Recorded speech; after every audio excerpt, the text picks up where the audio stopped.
Hello and welcome to Brewers Daily, part of the Fan Arch Podcast Network. This episode brought to you by Kalshi. On Kalshi, you can trade anything. Use promo code FANARCHBASEBALL to get $10 when you trade 10. I'm Dave Gasper. Lots to get to here on a Tuesday show. Big news day, really, for the Milwaukee Brewers as they have gotten back Jackson Chourio, Andrew Vaughn. We'll talk about that coming up here on the show. Also, an update on Quinn Priester in his rehab as well, and one of the Brewers' top prospects, Cooper Pratt. But talking about that debacle of a game on Monday night, my goodness, the Brewers just really could not get anything to go their way. It was very unfortunate. I think it really started with that Garrett Mitchell diving catch in center that was then overturned on replay. I don't know. It looked to me like a catch. Maybe, like I don't know if they're looking at when it kind of popped out. Did it hit the grass for a little bit? I don't know. Didn't look like it to me, but maybe that's what they saw. Maybe they zoomed in a little bit further and saw the ball hit the ground. I mean, really, it was an incredible play by Mitchell. Diving, kind of snow cones it, ball pops out, but then he kind of puts the hand back in, pulls the glove off, like says he's got it. But replay review did not give it to the Brewers. And from there, really, it just kind of seemed to go downhill. The momentum was all on the side of the Cardinals. The Brewers, numerous opportunities with runners in scoring position throughout the game and just could not capitalize on any of them. I mean, they were able to get a Luis Rengifo single to bring home one run, but so many chances, so many runners on, so many great hits, but no one could capitalize. No one could push runs across for the Brewers as they end up falling to the Cardinals, and it stinks. It's where you need home runs for this Brewers team, and it's where they haven't been getting them. Relying on those home runs to supply the offense here. I understand that they're not a big home run hitting team, but still, you need something every now and then. Especially with runners on, those are game changers right there versus solo home runs. So it's just a sign that the Brewers offense is still kind of going through it, still trying to figure some things out, despite the return of Jackson Chourio and Andrew Vaughn. Now, Jackson Chourio certainly did his best to help out in this game. I mean, he starts off going double, single, walk.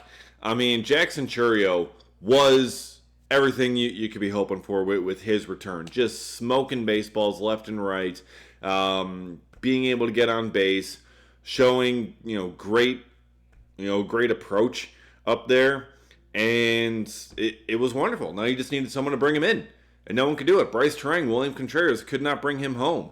Just continually struggling in that department for the Brewers. Excuse me. But Jackson Chourio, he is back and ready to go. Andrew Vaughn is back. He gets activated. They both get activated the same day. And heading out off the roster, our long national nightmare is over. Greg Jones has been designated for assignment. This was to be expected with the return of these two guys. Jones was not performing. He was 2 for 21. Blake Perkins also not performing either. 5 for 46 in his big league stint this year. So if you do the math, Blake Perkins and Greg Jones combined were 7 for 67 on the season. That is a 104 batting average. Yikes. That's rough. So it makes so much sense that those are the guys that went out. And as we kind of talked about previously, what are the Brewers going to do when they come back? I think it's going to be, I thought it was going to be Jones and Perkins, and sure enough it is Jones and Perkins. Tyler Black gets to stay for a little bit longer until probably Christian Yelich comes back from the IL, which could be fairly soon. Yelich was taking batting practice on the field in St. Louis, so that's a good sign for him. Could be maybe another week and a half until maybe we see him back. The original timeline was mid to late May. So another week and a half, and we'll be in the middle of May. So that's certainly a possibility for him. I'd really like to see more Tyler Black starts in the meantime, but still, those are the moves that the Brewers ended up making here, and much needed certainly to try and help out the offense. Obviously, didn't get everything going here on the first day with them back in there. But that lineup is lengthened now. Like there are guys kind of protecting each other, helping out the lineup in terms of the types of pitches that you're going to get. And really, again, it didn't materialize on Monday night for the Brewers offense, but still, they needed these guys back. They got them back, and they're able to also cut out the guys on the roster who really were not performing. I mean, if you ask really anyone who has been watching this team, if you've been watching this team at all, which if you're watching the show, if you're listening to this, you have been watching this team, and it has been a struggle watching most of those Blake Perkins and Greg Jones at bats throughout the season. They have been really, really going through it. So to get Chourio and Vaughn, even bad versions of them are going to hit better than 104 over this kind of a stretch. So it is very much needed for this offense. Very, very exciting for the group. Now you just kind of hope they can get the offense churning again. It might take a couple of days. Who knows? Chourio seems to be hitting the ground running. That's fantastic, but you need the rest of the group too as well. You need Vaughn to be able to. Vaughn had a couple of opportunities for ABS challenges too in this game on Monday night and didn't take them. I wonder how much part of that could be, his unfamiliarity because of the last couple of weeks being on the shelf. But still, there is kind of some hesitancy among some of these Brewers batters to take those ABS challenges. And then there's Gary Sanchez. Excuse me. Gary Sanchez has as many ABS challenges as the rest of the team combined. He's made 14 challenges, the rest of the team 14 challenges heading into Monday night. And Sanchez is 6 for 14, the rest of the group 3 for 14, which is kind of wild in that sense. But that's how it goes, I guess, with ABS. I mean, Sanchez clearly not worried about it and clearly always ready to tap the helmet there. But when you're able to get two big bats back in the lineup, that is going to help this entire group. They just got to get themselves, comfortable again at the big league level. Chourio, it seems like at least, has wasted no time. All right.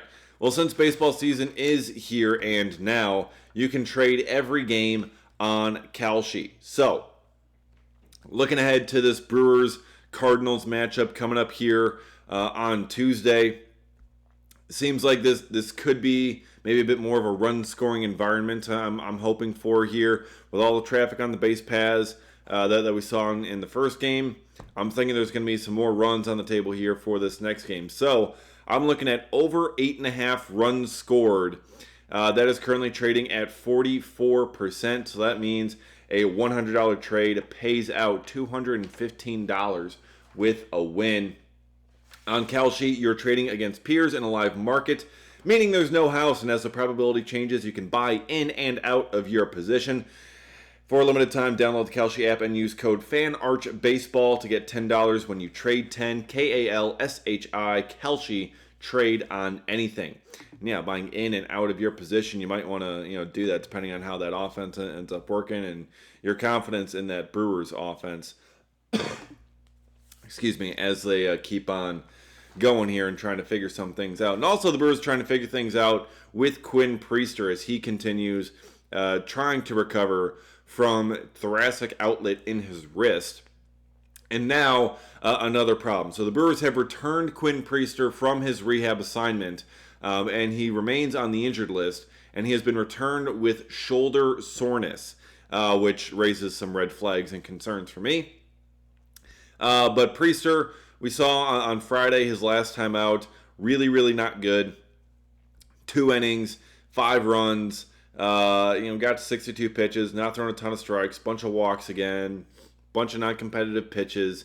Priester just really, really not looking good in his few times out there. And now he's having some shoulder soreness, which, given that he has been dealing with thoracic outlet, which is usually in the shoulder area, the shoulder collarbone type area. That's usually where it is. He had it in his wrist, but now he's got soreness in his shoulder. That raises some concerns for me in terms of how viable it is that we can see Quinn Priester back on the mound fairly soon. He is getting testing and imaging done on that shoulder to try and figure out what exactly it is, if there's something structural that has gone wrong, if the thoracic outlet has kind of settled in there, if that is such a thing. I'm not a doctor. I don't play one on TV. But still, it is a problem here with Quinn Priester. He had no spring training, really, just kind of throwing off and on, then trying to rehab thoracic outlet, which you don't really see too much of. Usually it requires surgery. Surgery would end the season for Quinn Priester if that were to happen. There's been nothing that says that that's on the table quite yet. They're getting the imaging first, and then they're going to make a plan from there. But still, it's very, very concerning about Quinn Priester here, getting returned, having the shoulder soreness. And this is why the Brewers built up such starting pitching depth. That's why you acquired Kyle Harrison and Shane Drowan. That's why you bring in a Brandon Sprout. That's why you bring in all these guys to help out. Despite, you might feel good about Logan Henderson. You might feel good about Coleman Crow and Robert Gasser and all those guys, but you're going to have injuries throughout the way. You're going to have to use a lot of starters. So getting all that extra depth is going to be very important, especially when Priester, who was one of your guys you had penciled into this rotation at the beginning of the season. When spring training was starting up, it's like, okay, it is Miz, it is Priester, it is Brandon Woodruff. Those are the three names that we know are going to be in there, and the final two, we'll kind of figure it out. It's going to be up in the air. And Quinn Priester just unable to go, and I'm just so concerned about his ability to come back fairly soon here. I know the Brewers have been trying to move him along here and trying to get it going, trying to ramp him up, but the stuff just wasn't there. The command just wasn't there. And Pat Murphy told us it's pretty normal to kind of lose the touch and feel when you have the type of injury that he's had. But when you have the shoulder soreness set in now, when you have a setback like that, that does kind of raise some red flags. So hoping for the best for Quinn Priester, but also got to be prepared that it could be a while before we see Quinn Priester back out there on the mound. It's certainly not going to be that mid-May timeline that they were looking for anymore. It's going to be delayed quite a bit, at the very least, for Quinn Priester now. So that puts them in a tough spot.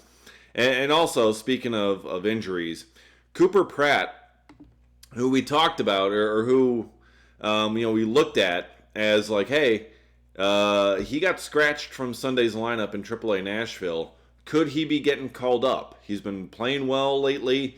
Is he on the move? Have the Brewers finally had enough of Joey Ortiz and Luis Rengifo and David Hamilton over there on the left side of the infield? Not the case. According to my good friend Adam McKelvey of MLB.com, it is a sore foot.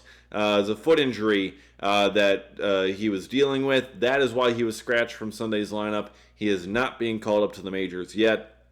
He is still down there in Nashville, and Brewers fans still eagerly awaiting his promotion to the major league level, but not happening quite yet. A foot issue, a foot injury.